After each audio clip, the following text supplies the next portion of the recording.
contact plot, que es el mismo contact plot en ambos casos, ¿no? Ven, aquí parece que prácticamente fuera casi contacto suave, ¿no? Pues simplemente cambiando la escala se nota, ¿no? Que es por eso que es crítico usar la escala correcta al hacer el contact plot, ¿no? ¿Ven? No, La escala, es simplemente cambiando la escala Y, nada más, ¿no? Pero el resto es lo mismo, se dan cuenta, el número de datos, todo es exactamente lo mismo, las estadísticas es lo mismo. Lo único que ha cambiado es la escala Y. Porque hay una regla para poner la escala visual. No es al ojo, método Higgins. Sí, porque si acá también pone 70, voy a poner más. No, pero si fuera realmente suave, se mantendría, ¿no? O puede que tenga una cierta dureza, pero debería mantenerse más o menos, tendría que tener una pendiente horizontal, ¿no? Si está inclinado, ya te indica que hay algo raro, ¿no? Como ven, este casi se ha mantenido, casi no ha variado al cambiar la escala. Este es el que se ha disparado, ¿no? Entonces, aquí se nota, ¿no? que es crítico usar la escala correcta, ¿no? Y la escala debe ser correcta para cada gráfico. A veces uno por hacer las cosas apurado usa la misma escala para todos los gráficos y no es lo mejor. Archivo de parámetros en general. El seteo es relativamente sencillo, el título, el archivo de entrada, salida, un archivo de reporte, estos son los títulos que va a usar, están los datos, el content plot usa una columna para los datos en sí y otra columna para el código, ¿no? Siempre se va a usar algún dominio, tipo de roca, algo para subdividir los datos, entonces necesito una columna para eso. Y luego, esta parte es crítica, esto de acá, ¿ya? Porque aquí es donde a veces se cometen los errores que después se pagan caro. Tmin Tmax es cuáles son los valores mínimos y máximos del dato, ¿no? Aquí, si ustedes ponen un valor Tmax menor que el valor máximo, simplemente solo va a usar los datos que estén dentro de Tmin o Tmax. Si un valor se pasa de Tmax, no lo va a usar, lo va a ignorar. Entonces tienen que tener cuidado. Por ejemplo, aquí en arsénico, para no tener problemas, le puse 1.000.000, ¿no? Entonces ya sé que no me va a cortar ningún dato, ¿no? De esa manera no pasa nada, ¿no? Si están trabajando en porcentaje, pónganle 100, ¿no? Pónganle en valor alto, no es necesario, al menos que ustedes realmente quieran eliminar valores altos, por ejemplo, pero aún así no es necesario, porque para eso podemos usar tab o algo por el estilo. En general, siempre debe ser un valor alto, ¿no? Más alto que el valor máximo, para que no estén introduciendo ningún error. Luego, Imin y Max es la escala Y del gráfico, ¿no?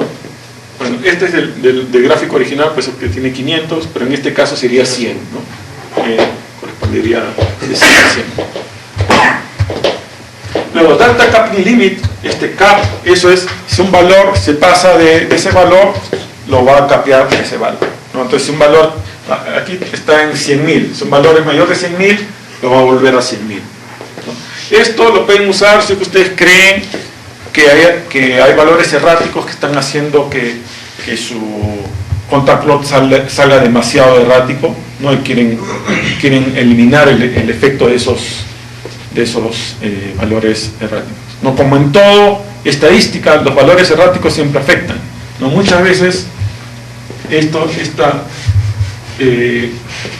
ruidos que vemos en las curvas a veces son causados por unos cuantos pocos números de muestras que son o muy altas o muy bajas, que hacen que haga esto. Entonces, a veces simplemente eliminando o usando un capping pueden lograr que esta curva sea más suave, ¿no? Eso es algo que no se usaba mucho y creo que se debería explorar el uso de eso, ¿no? Porque en general aquí lo que nosotros estamos interesados es en la tendencia de los datos, no tanto en los datos exactamente como son, ¿no? Entonces, usar un capping en el contact plot yo creo que sería apropiado para obtener las tendencias generales, ¿no? Aquí no estamos haciendo ninguna interpolación, es simplemente queremos ver cuál es la tendencia de las leyes hacia acá, y a veces esos datos erráticos pueden causar que las tendencias no sean tan claras como deberían ser. No, el resto es aquí el número de decimales que van a usar, esta es la distancia, ¿no? Que están usando el número de bins, el número de intervalos es fijo siempre en 8, pero la distancia uno lo puede controlar. Casi siempre usamos 10, por eso que tiene 10. No hay problema en usar una distancia diferente, pero como dije anteriormente, tiene que ser la misma distancia para todos todos los contact plots, sino cuando hagan el SPH les puede salir los resultados incorrectos. ¿No? Y aquí es donde escogen los códigos que van a usar para correr el contact plot. ¿No? Entonces, lo que más quería dar énfasis, esta es la parte principal, porque aquí es donde se cometen un montón de errores al hacer el contact plot. Entonces, en resumen, para el clustering, el método preferido que vamos a tener nosotros aquí en Antamina es el NN, ¿no? Es el método que vamos a usar. En general, siempre hay que chequear bien el NN, ¿no? Hay que comparar el histograma original con el histograma de los compósitos con el del NN y hacer una revisión de los datos, revisión de los resultados para ver, especialmente si hay resultados muy distintos, a qué se deben esa diferencia, ¿no? Tratar de entender. Lamentablemente aquí en Antamina, el hecho de que usemos compósitos de 15 metros introduce una variable más en el asunto, ¿no? Porque vamos a estar comparando el NN que está en compósitos de 15 metros con compósitos de 7.5, ¿no? Entonces la comparación no es tan directa y a veces si hay diferencias no se sabe si es porque es diferencias estamos usando distintos compósitos o qué, ¿no? Pero siempre es bueno tratar de entender a qué se debe esa diferencia, ¿no? Especialmente, primero obviamente chequear que todo haya sido corrido correctamente, que no haya habido ningún error en ninguno de los parámetros ni en el archivo de datos que se haya usado, ¿no? Y siempre chequear, hacer una revisión visual para chequear que todo haya corrido bien, que no haya bloques que debieron haberse interpolado, no están interpolados, que en general siempre, cada vez que se corre alguna interpolación, NN, cualquier otra, siempre se debe chequear que no haya habido ningún error. De repente hay algún dominio que no interpoló correctamente, por algún motivo, hay que chequear. Otra posibilidad, aunque es un poco más complicado, es también siempre hacer una revisión del histograma de pesos. Esto es un poco complicado de hacer con el NN, pero no es imposible. Una posibilidad es, se le puede asignar a cada compósito un número. Lo que hace es interpolas el número del compósito. Entonces, después lo que haces es un dump de esos datos y haces un histograma de... No, primero lo que haces es agrupas los datos por número de muestra y calculas cuántas muestras hay por número de muestra. Puedes hacer un histograma de eso, después ver cuánto... la idea es más o menos ver siempre no debe haber pesos excesivamente altos. Y si hay pesos excesivamente altos, tienes que tratar de ver por qué, ¿no? Porque hay una muestra que tiene, de repente hay una muestra que tiene un peso de 100, por decir, hay un montón o más, ¿no? Un montón de bloques asignados por esa muestra, de repente algo está mal, ¿no? Eso siempre hay que chequear. Entonces, básicamente, esto es el resumen en cuanto a lo que es el NN. Supuestamente, si implementan la recomendación de Silvia de usar NN de 7.5, la verificación del NN sería más sencillo porque estarían usando el mismo set de compósitos, ¿no? Entonces, cualquier diferencia ya sería más que todo diferencia debido al NN y ya no diferencia a los compósitos, ¿no? Eso sería una ventaja. Ahora vamos a ver otra de estos problemas que hay del muestreo que no es totalmente representativo, que es el asunto de los outliers. Uno de los principios de interpolación, y eso lo vamos a ver con Platon, es que nosotros siempre estamos asumiendo que trabajamos con una población homogénea, con una sola población, ¿no? Mezcla de poblaciones siempre causa problemas. Nosotros queremos una sola población porque esto ya lo vamos a ver de aquí a 2-3 días, cuando veamos interpolación, todos los principios de interpolación se basan en que estamos trabajando en una población homogénea. Si tenemos mezcla de poblaciones, eso puede causar problemas, ¿no? Y outliers es pueden deberse en parte a una mezcla de poblaciones, ¿no? Puede que tengamos en una sola zona una mezcla de alta ley con una mezcla de baja ley, ¿no? Entonces, pero el otro punto es que siempre en toda población hay valores altos, hay valores extremos. El problema es si tenemos muy pocas muestras, esos valores extremos, vamos a tener muy pocas muestras de esos valores extremos, entonces no lo vamos a poder caracterizar bien. Entonces, el hecho de que esos valores extremos, no, de repente solo tenemos 5, es un número pequeño de muestras, entonces ese muestreo no es representativo de los valores extremos de la población. O sea, puede que tengamos un muestreo representativo de la población como un todo, pero no un muestreo representativo de los valores altos, ¿no? Y entonces, los valores o valores extremos son comunes en todos los metales, ¿no? En algunos metales es un problema más que en otros, pero en general existen en todos los metales. No hay metal que esté libre de outliers. El único que no tiene mucho problema de outliers, no es un metal propiamente dicho, es el modelo de densidad. ¿No? De densidad en general los valores son mucho más cercanos entre sí, ¿no? En general varían solo de 2 a 5, ¿no? Es una variación de solo 5%, un poco más de 150%, no es gran cosa, ¿no? Entre el mínimo y el máximo. Y los outliers afectan a todos los métodos de interpolación lineal. No es solo el Kriging que esté afectado por outliers, hay gente que usa los outliers como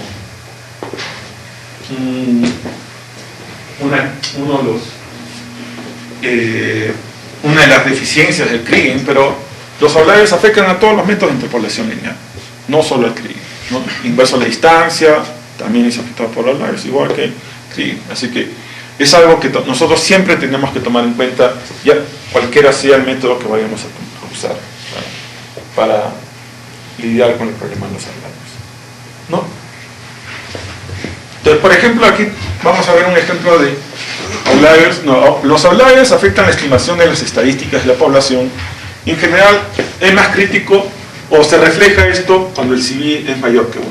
¿No? Por ejemplo, tenemos aquí 5 poblaciones iguales. Lo único que cambian, si se dan cuenta, es el último valor. Aquí es 8, aquí es 15, 30, 65.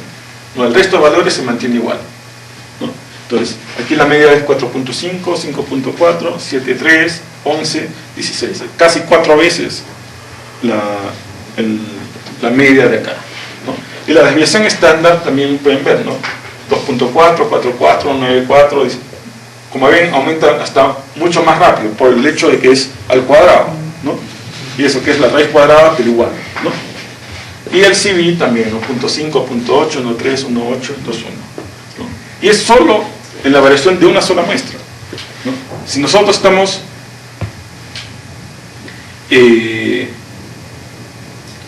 si nosotros, por ejemplo, asumamos que todos estos son suficientes para caracterizar, este número de muestras es suficiente para caracterizar esta parte de la población, pero esta parte de la población solo tenemos una muestra. Esa muestra, dependiendo del valor que tengamos, va a tener una gran influencia en el valor total de la población. Entonces, lo que básicamente nosotros queremos es ver cuál sería el valor representativo de esta muestra. Ese es el problema que tenemos. Nosotros sabemos que hay valores altos, y esos valores altos son correctos, existen, pero ¿cuál debería ser el valor correcto para esta muestra, para ser representativo de los valores altos de la población? Ese es básicamente el problema con los outliers.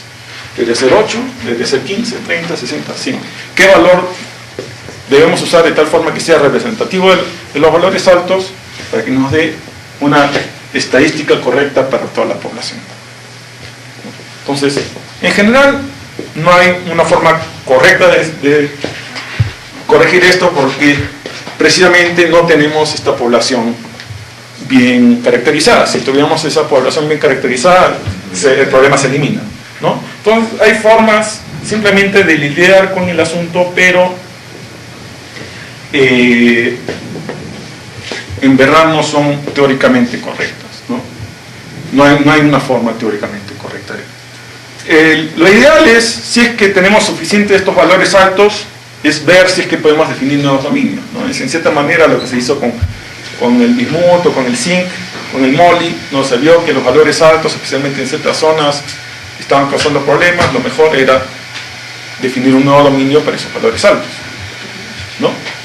La otra opción es hacer un capping. Capping es simplemente se decide valores por encima de este valor, ¿ya? Se setean este valor. Luego la otra opción es no hacer un capping, sino simplemente restringir su uso a la hora de la interpolación. Hay dos formas, ¿no? Uno, si se pasa por encima del cutoff, no se usan, o si no, si está por encima del cutoff, se usa con un cierto valor, a una cierta distancia dada.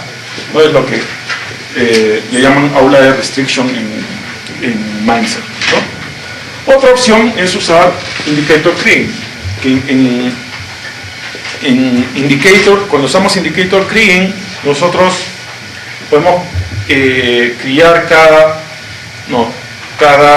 parte de la población, ¿no? Si tenemos, recuerden, nosotros tenemos una curva de frecuencia acumulada de la población, nosotros podemos usar distintos cutoffs, entonces podemos usar un cutoff bien alto y criar estos valores altos. Ya no tenemos que estar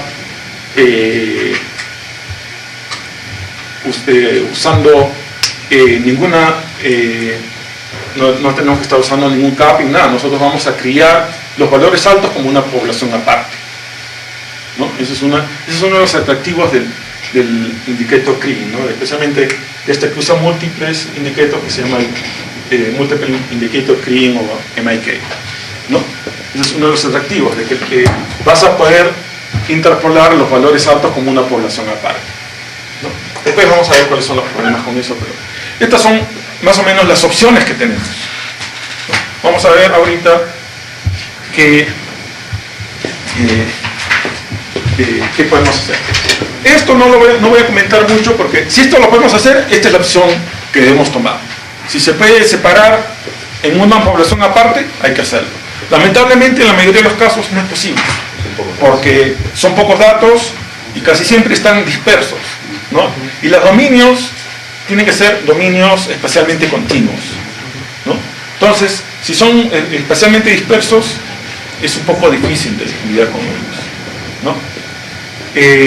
Podemos usar, entonces, vamos ahora a revisar el capping y son muy parecidos, porque ambos necesitan definir un cutoff por encima del cual nosotros vamos a hacer algo.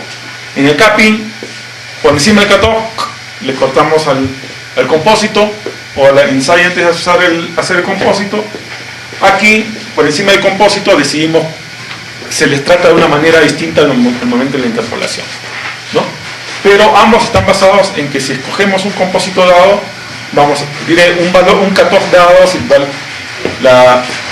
el compósito está encima de ese cutoff dado, algo vamos a hacer. Entonces, ahora el problema deriva en cómo escogemos ese cutoff, ¿no? Entonces, es lo que vamos a ver ahora, ¿no? ¿Qué hacemos después? Eso lo vamos a ver después, pero el problema principal es, ya, queremos hacer o este, no hay problema, ya, usamos uno de esos dos métodos, vamos por decir, decidimos usar capping, ya, entonces ahora queremos hacer capping, ¿cómo escogemos qué cutoff usar para el capping? Hay muchos métodos y eso es lo que vamos a ver ahora. Entonces, una de las cosas que tenemos que reconocer cuando se usa el capping es que en general no hay ningún método objetivo. En general, cuando usemos algún cutoff para limitar la interpolación, no hay ningún método objetivo. Todos los métodos son subjetivos. Siempre ustedes tienen que decidir de alguna manera u otra, ya, este es el valor que quiero usar, los cojo de esta manera, pero no hay un método objetivo que les diga, este es el valor real. 5 personas le hacen ver el mismo depósito, van a escoger distintos cutoffs, ¿no? Así es. Entonces, lo único que queda es especificar bien cómo lo hicieron y por qué lo hicieron de esa manera, ¿no? En general, en teoría, lo mejor es reconciliación es la mejor manera de verificar que el nivel de capping que se está usando es el correcto, ¿no? Si tu planeamiento a largo plazo te da menor ley que lo que estás obteniendo en la planta, de repente, o en la planta, de repente porque estás usando un capping demasiado bajo, o viceversa, ¿no? Es una posibilidad, ¿no? Asumiendo que los ensayos sean equivalentes en blastos centrífugos, ¿no? Pero si no se va a usar estos son los métodos que en general son más usados para aplicar el capping. Uno que es decir, ya, el percentil 98, el percentil 99 de la población, ahí le aplico el capping, punto, sin pensar mucho en el asunto.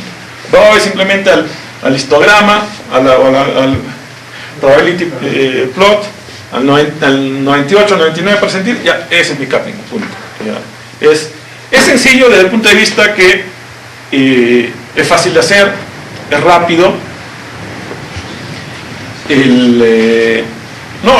se puede aplicar distintos cappings a distintos tipos de rocas, ¿no? Simplemente vas a cada roca, cada dominio, su histograma, entonces es relativamente flexible, ¿no? Pero el único problema no tiene ningún principio base, no tiene una base real, teórica. Histograma es algo muy parecido, ahorita vamos a ver, es simplemente donde se rompe el histograma. El probability plot es también donde hay en vez de coger un percentil dado, donde se rompe, donde hay un rompimiento en la curva del probability plot, análisis de deciles, el método de Parrish, eso lo vamos a ver dentro de un rato, es muy parecido a estos. El CD plot es más que todo, no tanto para escoger el valor en sí, sino para ver cuál es el efecto de escoger un valor dado en el CI de la población que queda.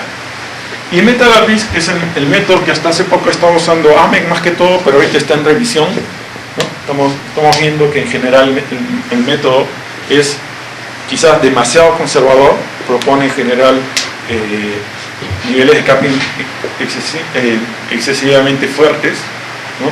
muy bajos, y el metal eliminado es demasiado, entonces este método estamos ahorita revisando, ¿no?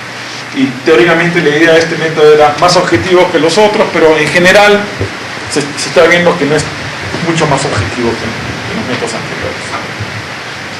Entonces vamos a ver ahora el método del histograma. Es bastante sencillo, lo que hacen es plotean el histograma y ven en qué punto el histograma, en la parte de valores altos, en qué punto se comienza a romper, que ya no es un histograma continuo, sino ya comienzan a aparecer valores sueltos más, ¿no?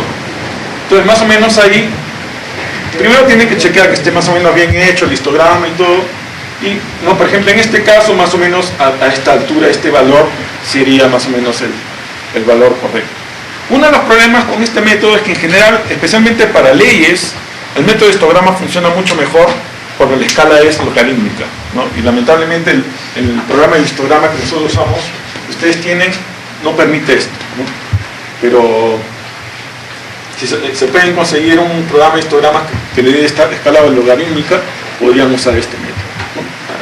para verificar, ¿no? Y el problema es que es sensible al tipo de histograma y al tamaño de clase seleccionada.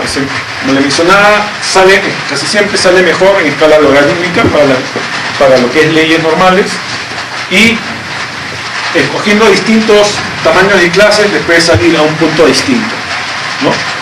Entonces por eso siempre tiene que escoger bien que el histograma más o menos se vea bien, y de ahí ya le pueden escoger cuál sería el valor del capping, ¿no? Por ejemplo, en este caso puede ser más o menos en este punto el capping que escogemos.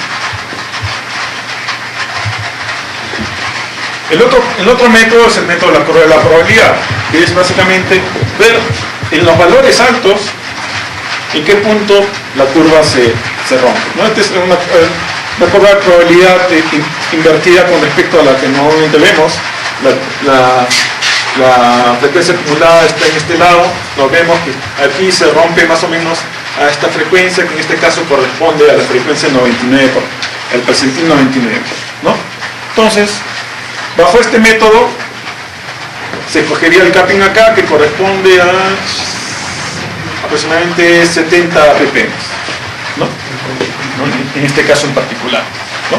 Entonces, eso es lo que se ve. Casi siempre se busca el sitio donde estaba continuo y ahí deja de ser continuo, ¿no? El problema es que a veces es un poco subjetivo y a veces hay varios cortes. Entonces, no, por ejemplo, aquí alguien podría decir, no, pero aquí ya se comenzó a romper, que debería ser aquí, entonces ahí es donde comienzan las broncas. Como le digo, no es un método totalmente objetivo, ¿no? Pero lamentablemente en algún sitio hay que hacer el corte, así que hay que escogerlo, ¿no? El método de Parrish fue un método que fue creado teóricamente también para que sea más objetivo, ¿no? Pero también se basa en ciertas suposiciones, ¿no? Que no necesariamente, no hay ninguna base teórica para estas suposiciones. Entonces, al final es un método subjetivo. Entonces, para este método lo que ustedes tienen que hacer es dividir los datos en deciles, que son datos de 10 por 10 en la frecuencia acumulada, ¿no? Aquí tienen el número de muestras, cuál es la ley promedio de ese decil, el valor mínimo, el valor máximo y el contenido metálico, lo que básicamente es simplemente la ley promedio por el número de muestras, ¿no? Entonces aquí ven el contenido metálico cómo sube en el percentil superior, ¿no? Es 1400. Aquí lo que importa no es los valores reales, sino los valores relativos, ¿no? Entonces, el primer punto es ver si el decil superior, en este caso del 90 a 100, tiene mayor por ciento del 40% del total de metal o mayor de 2 veces el metal del decil previo, ¿no? En este caso, este es un histograma del contenido metálico. El último decil solo tiene 38% del metal. O sea, teóricamente no cumple que es mayor del 40%. Pero, si vemos aquí tiene, o bueno, aquí mismo también, este tiene 38 y aquí es 18, más del doble. Entonces, teóricamente cumple la condición, ¿no? Como el decil superior tiene más del doble del metal del decil previo, este decil superior se divide en percentiles, ¿no?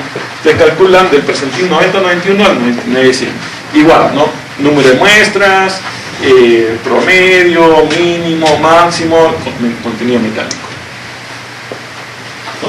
Y la idea es, si el último percentil, que es el percentil 90-100, tiene más del 10% del contenido metálico, o aproximadamente el 10% del contenido metálico, entonces se debe capear al valor máximo del percentil previo, ¿no? En este caso, el percentil previo es el valor máximo es 110, entonces, pero son solo 3 muestras, ¿no? Entonces, y esta es una de las debilidades de este método, ¿no?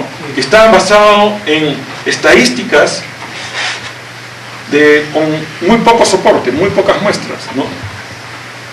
Bueno, en general solo habían 266 muestras, que tú puedes decir, por una población de repente 266 muestras no es tan poco, pero cuando ya comienzas a subdividirlo, al final terminas con subpoblaciones que son muy pequeñas. Entonces las estadísticas de estas poblaciones ya no son tan confiables. Entonces el contenido metálico tampoco no es tan confiable, pero más o menos si se siguiera este método, el cutoff debería estar, o el capping debería estar alrededor de 100, un ppm de 100, ¿no?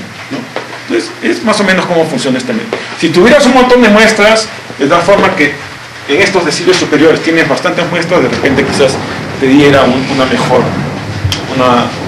resultado más confiable.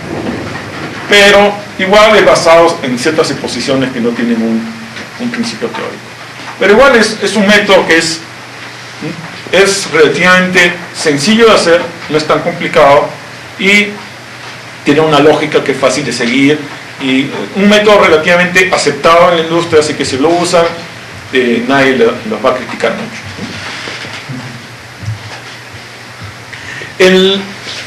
Como les dije anteriormente, la curva de coeficiente de variación se usa más que todo para evaluar cuál sería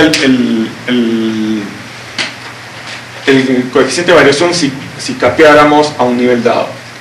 ¿Qué se hace en esta curva de coeficiente de variación? Lo que se hace es, para un cutoff dado, se calcula cuál es se divide en, esto no lo puedes calcular para todos los datos, entonces lo divides en bins, ¿no? De ciertos cutoffs.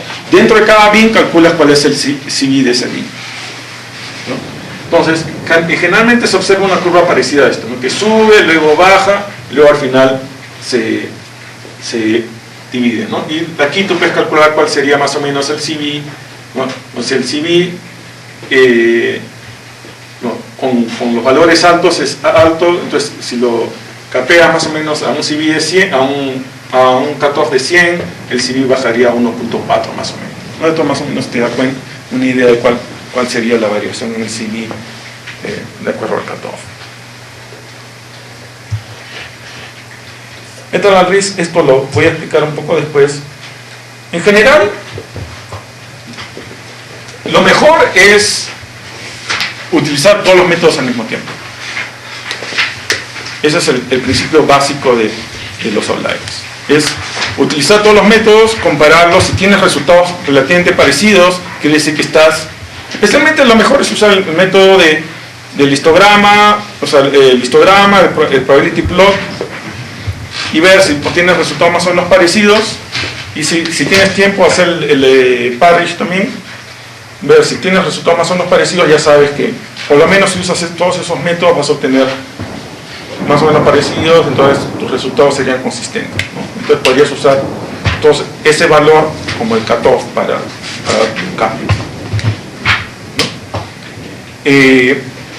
Siempre es necesario, cada vez que hagan outliers, que el valor seleccionado, ¿no? Una vez que hayan seleccionado el valor, que calculen cuál es el valor total removido, ¿no? O sea, si es que van a usar el capping, simplemente lo más fácil es simplemente reemplazan todas las muestras con el valor capeado y hacen un histograma, y eso les da más o menos cuál es la comparación del histograma de las estadísticas antes y después. Eso les da el total de metal removido. Y siempre es bueno también tener una idea y poner en el reporte cuál es el número de datos que sería capeado, ¿no? Cuántos datos, cuántos compósitos tendrían que cambiar, ¿no? Eso da una idea de más o menos cuánto está hablando. Si están capeando solo 5 compósitos de 1000, ya eso les da una idea de que lo que están haciendo no es muy fuerte, ¿no? En cambio, si es 5 compósitos de 100, ya es un poco distinto, ¿no? Ya se considera un capping un poco más complicado.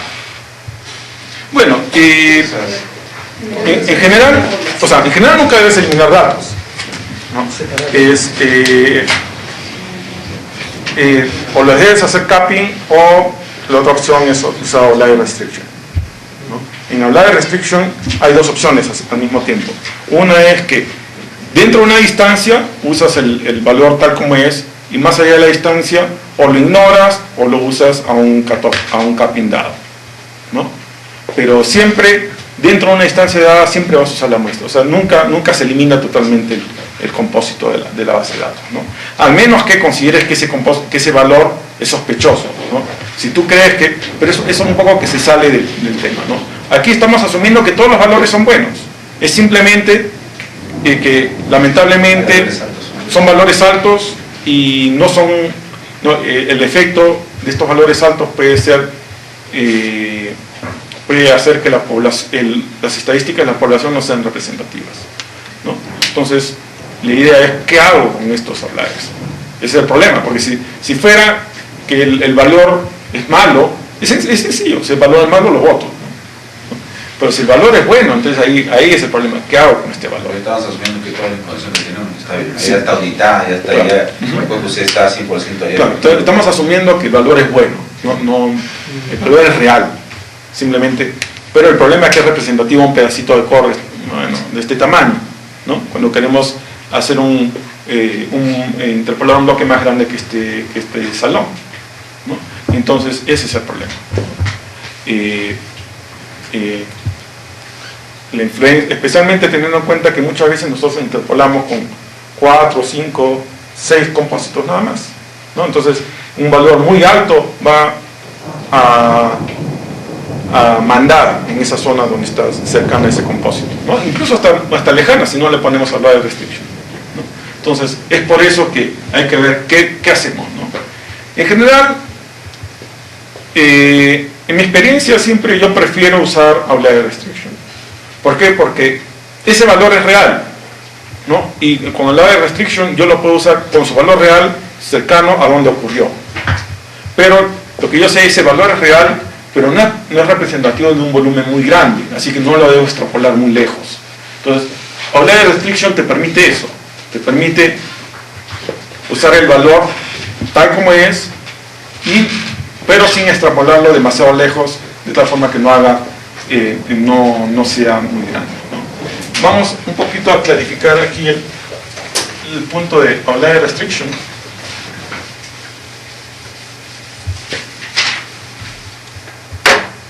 ¿No? En la outlier restriction aquí tenemos un compósito, ¿no? Y tenemos una serie de bloques alrededor. Lo que hacemos es vamos a limitar que este compósito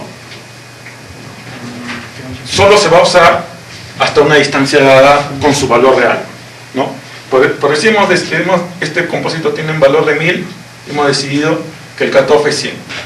Como se pasa el cutoff, solo va a usarse como 1000 hasta una distancia dada, ¿no? Entonces acá hay un bloque, acá hay otro bloque, y estos bloques van a interpolarse usando este compósito un valor de 1000, ¿no? Y con otros compósitos. Pero más allá de esa distancia, por ejemplo, este bloque, ya hay dos opciones. Una es que ya no lo usa, ¿no? Porque ya se pasó de ese valor, ya no lo usa, se ignora ese valor. La otra opción es, voy a usar este valor, pero en vez de usarlo con un valor de 1000, lo uso con un valor de 100, que es el cutoff que ya había definido. Es decir, todos los compósitos que están con cutoff por encima de 100, los uso como 100, nada más allá de la distancia, pero dentro de esta distancia los uso a su valor real, ¿no? Entonces esas son las opciones que hay en outlier restriction para la interpolación. Y esto, la outlier restriction en MindSight existe para también no solo es en MindSight, también existe en Gencom y otros software, ¿no? Y existe para cualquier método de interpolación. Se puede usar en mesola distancia, en NN, en Kriging, o sea, no es algo que está limitado a Kriging, ¿no? Esa información es lo que idealmente es la información que tú debes usar para definir esto. Igual, valores de zinc, de más de 20% de zinc, por decir. ¿Qué tanto los puedes extrapolar? 5 metros, 10 metros. Ese es el tipo de información que teóricamente debes usar para definir esto. Una vez que defines cuál es el cutoff que quieres usar, tienes que usar la información geológica para definir qué tanto puedo extrapolar estos valores altos. En función del logueo, qué se ha visto en el pit, qué se ha visto, cuál es lo normal, que valores altos de este metal, qué tan continuos son, ¿no? Entonces nosotros tenemos que usar toda la información que hay, ¿no? Porque el Kriging, la interpolación, no mete la geología, nosotros le metemos la geología a la interpolación, ¿no? Y esta es una forma de meterle la geología. Si, por decir, valores altos solo son continuos por 5 metros, entonces solo debe usar un rango de 5 metros, ¿no? En muchos depósitos de oro, los valores excesivamente altos se tienen que usar un rango relativamente pequeño. Entonces, ahí debes usar el criterio geológico, ¿no? Lamentablemente se está usando 20 metros casi por defecto para todos los metales aquí en Antamina, pero yo creo que se debería poner un poco más de información geológica, ¿no? Tratar de identificar, tratar de ver ya para este metal valores por encima de este cutoff, realmente cuántos se extienden, ¿no? Se puede chequear mapas de Blastos, mapas ¿no? y tratar de obtener una idea, ¿no? Ustedes tienen la información, es cuestión de que la usen.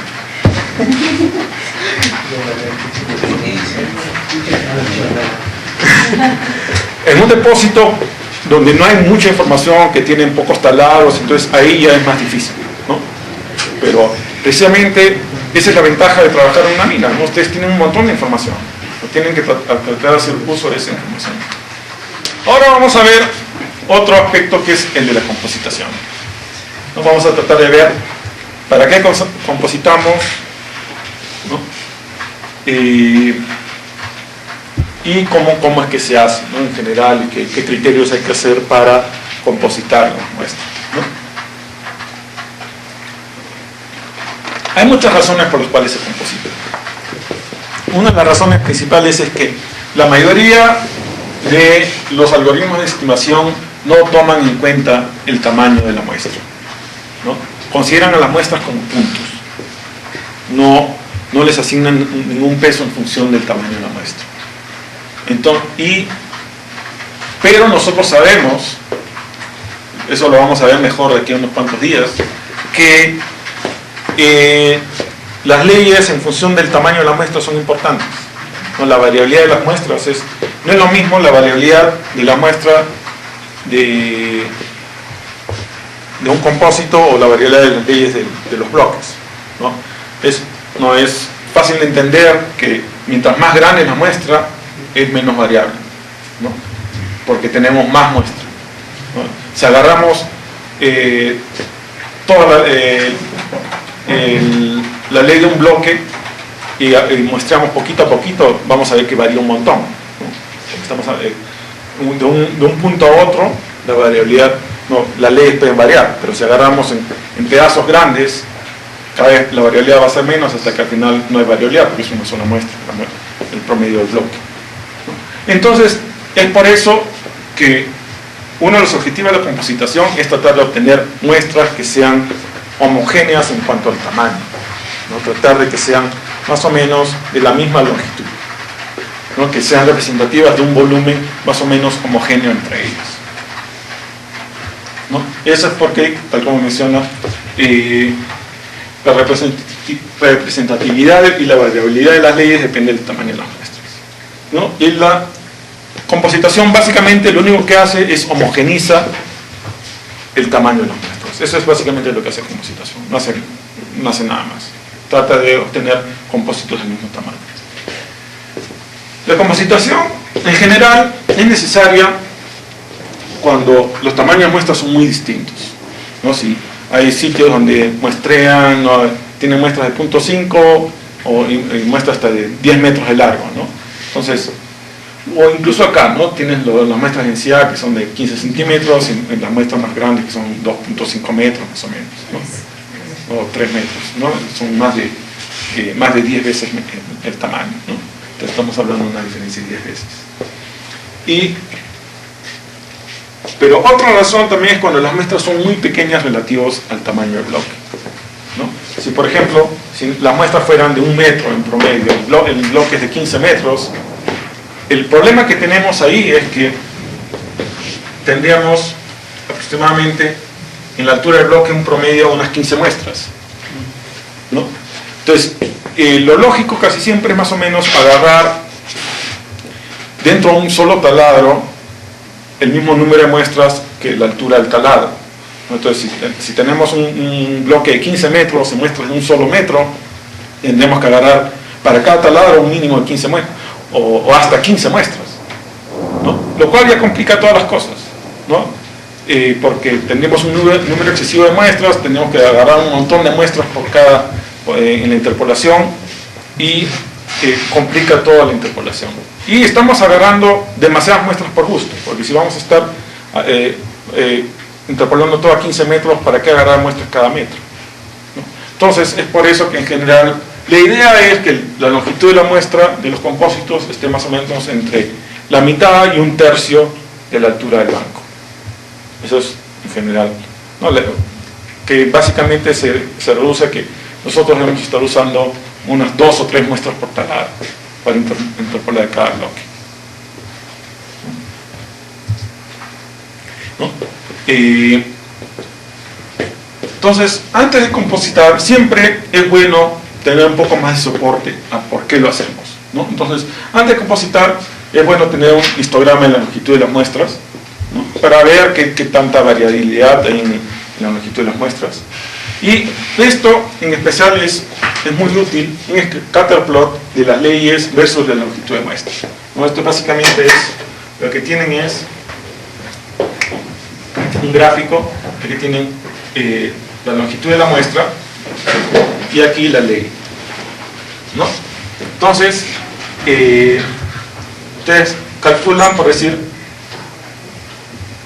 la longitud de la muestra, aquí tienen, lo que puede pasar a veces es que tengan una cosa así, que para muestras muy pequeñas tengan leyes muy altas, o puede que sean leyes muy bajas, y luego, llegado a un tamaño dado, en general el promedio se mantiene igual, ¿no?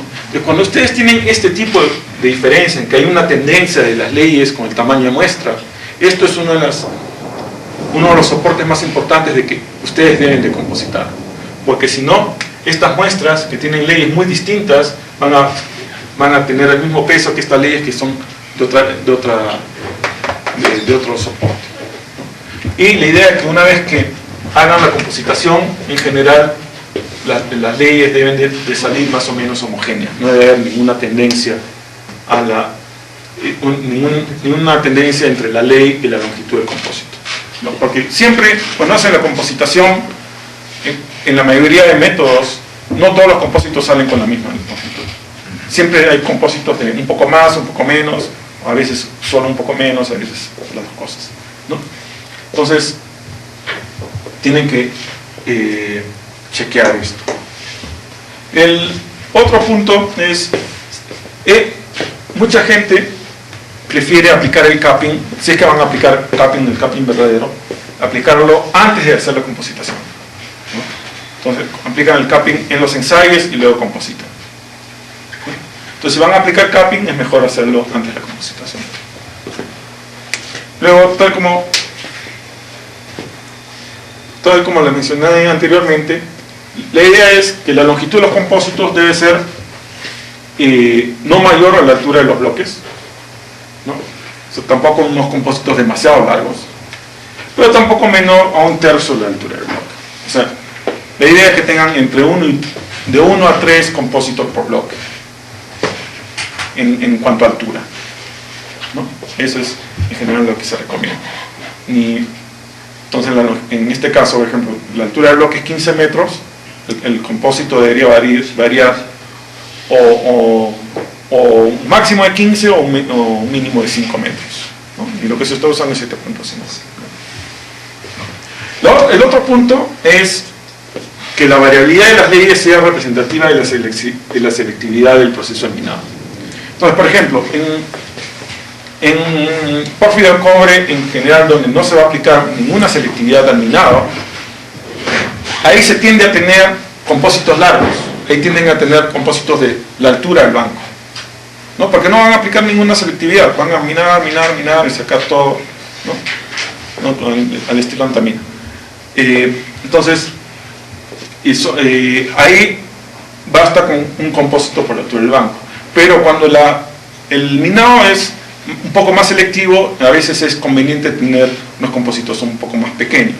Por eso que en antamina se usa 7.5, es un punto intermedio. Antamina no es ni totalmente selectivo, ni tampoco muy no selectivo, no es un punto intermedio, no tratan de mantener algo de selectividad, a pesar de que es un minado relativamente a gran escala, ¿no? Entonces, por eso que se decidió usar en antamina compósitos de 7.5 metros. Así se decidió así más loco también, ¿no? Podría ser 15 también.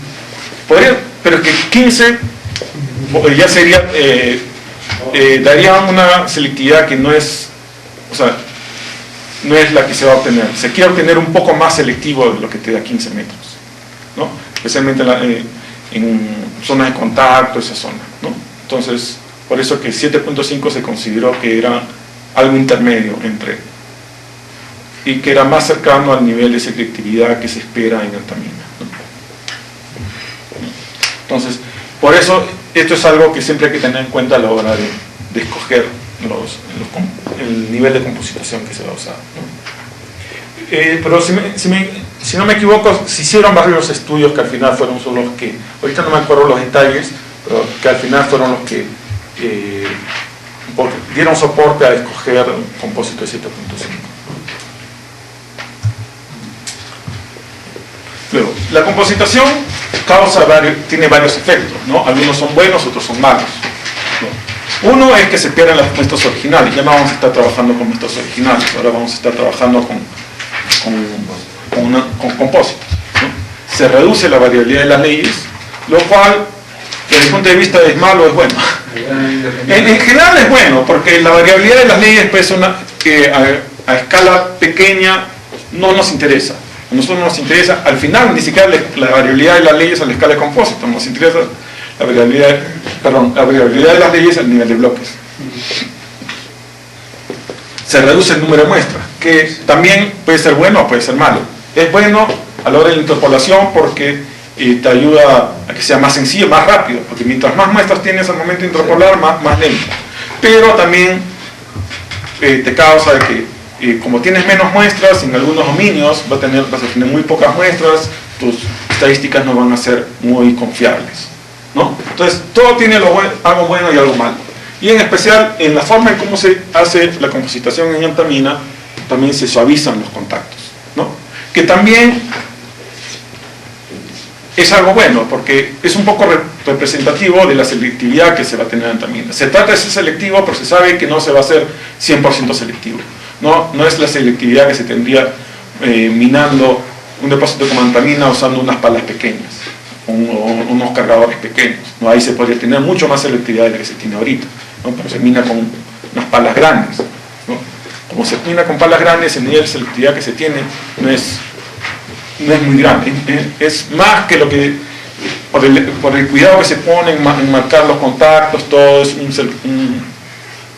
no es totalmente no selectivo, pero tampoco no es un método completamente selectivo, ¿no? Y luego, ¿qué chequeos se deben de hacer al momento de hacer la compositación? Siempre hay que comparar, ¿no?, las leyes originales versus las leyes compositadas, ¿no?, para ver que no haya habido ningún error. Especialmente esto se debe hacer tanto en estadísticas, histogramas, box-plots, como también mirarlo en Mindset, ¿no?, en instalar, ¿no? Ponen en un costado los ensayos y al otro lado los compósitos y chequear, ¿no?, que no haya ningún error obvio, ¿no? Especialmente leyes altas, leyes bajas, chequear que no haya un chequeo así por secciones, bancos, chequeo rápido para verificar. Siempre, cada vez que se haga algo hay que verificar que esté bien, no esperar al final para recién chequear. Entonces eso es básicamente algo importante en la compositación, siempre verificar que esté todo bien. Yo creo que mejor lo dejamos ahí porque este tema de la estacionalidad es un tema importante que prefiero que estén un poco con la mente más despierta mañana.